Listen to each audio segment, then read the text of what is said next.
अब beauty corner में आप पाएंगे home decor and art effects, god idols, wall piece, metal art and wall clocks, flower pots and artificial flower plants, latest collection of crockery, stylish range of purse, toys section, packing items, hamper articles, fully air conditioned showroom, lift facility के साथ Vaidya arena, first floor near Digambar Jain Mandir, Balaghat.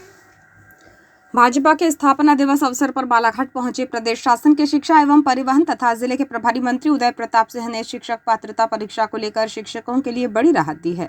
Balaghat में उन्होंने TIT परीक्षा को लेकर किए गए सवाल के जवाब में कहा कि सुप्रीम कोर्ट के आदेश पर इसे लागू किया गया है, लेकिन राज्य सरकार ने निर्णय लिया है कि सर्वोच्च न्यायालय में इस आदेश को लेकर पुनर्विचार की मांग की जाएगी। पात्रता परीक्षा को लेकर बीते दिनों पूर्व मुख्यमंत्री दिग्विजय सिंह ने चिंता जताते हुए प्रदेश सरकार को कोर्ट में पुनर्विचार याचिका दायर करने पत्राचार किया था। प्रभारी मंत्री उदय प्रताप ने पूर्व सीएम दिग्गी राजा को नसीहत देते हुए कहा कि वे शिक्षकों की चिंता न करें, प्रदेश सरकार शिक्षकों के साथ है।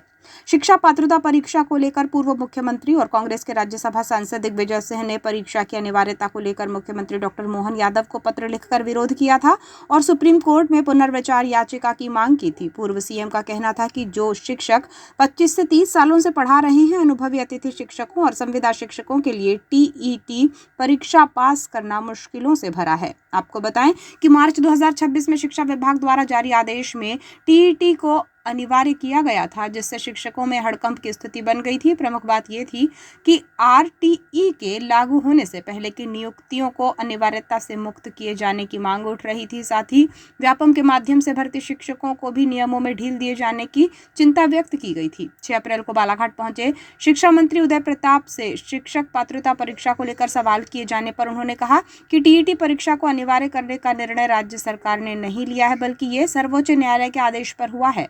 ऐसे कोई कोर्ट के आदेश होते हैं तो उन्हें क्रियान्वयन की जिम्मेदारी सरकार की होती है। उन्होंने बताया कि मुख्यमंत्री डॉक्टर यादव ने कहा है कि पुराने समय में भर्ती के आधार पर शिक्षकों की नियुक्तियां हुई हैं, तब टीईटी नहीं था और दूसरे तरह की प्रक्रियाओं की आवश्यकता थी।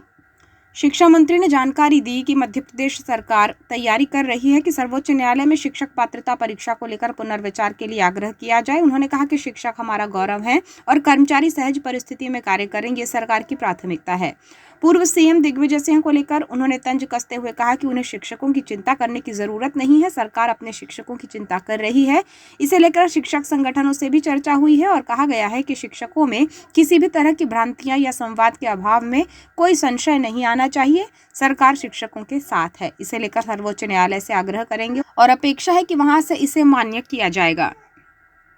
सबसे पहले तो आपके माध्यम से मैं कहना चाहता हूं कि टीईटी एग्ज़ाम के लिए मध्य प्रदेश की सरकार ने नहीं है। ये माननीय सर्वोच्च न्यायालय का निर्देश है। सर्वोच्च न्यायालय के निर्णय के आधार पर जब न्यायालय को आदेश देता है तो क्रियान्वयन की जिम्मेदारी सरकारों की होती है।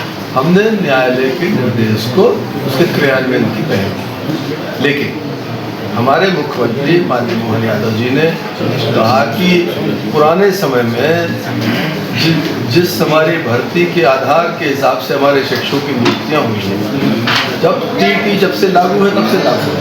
पहले टीईटी नहीं होती थी, दूसरे तरह की मान्यताओं की आवश्यकता होती थी। उस तरह की जो भर्ती नियम प्रक्रिया का पालन करके जो शिक्षक आए हैं, वो टीईटी की मान्यता उन पर ना हो, इस बात को लेकर विधि विभाग को हम लोगों ने कहा है और अब सरकार तैयारी कर रही है। माननीय सर्वोच्च न्यायालय में हम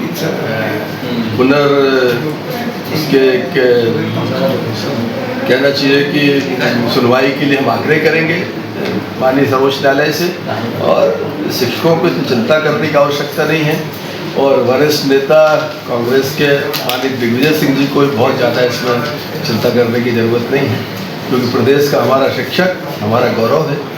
हमारी सरकार की सर्वोच्च प्राथमिकता हमारा कर्मचारी बहुत एक अच्छी सहज परिस्थितियों में अपने कार्य को संपादित कर सके, ये हमारी प्राथमिकता रहती है और उसी को लेकर सरकार भी उनकी चिंता कर रही है। और हमने जो शिक्षक संगठन है उनसे भी लोगों के साथ बैठकर बातचीत करी है और उनसे आग्रह किया है कि नीचे शिक्षकों में किसी भी किस्म का जो एक कहना चाहिए मिसकम्युनिकेशन है या मिसअंडरस्टैंडिंग है या बातचीत के आदान प्रदान के अभाव में किसी किस्म की उनके मन में कोई संशय नहीं आना चाहिए। आप संगठनों के माध्यम से उन हमारे माननीय शिक्षकगण को भी बताएं, चिंता करने की आवश्यकता नहीं है। सरकार शिक्षकों के साथ है और माननीय सर्वोच्च न्यायालय से हम आग्रह करेंगे और हमें अपेक्षा है कि हमारे आग्रह को सर्वोच्च न्यायालय मान्यता देगी।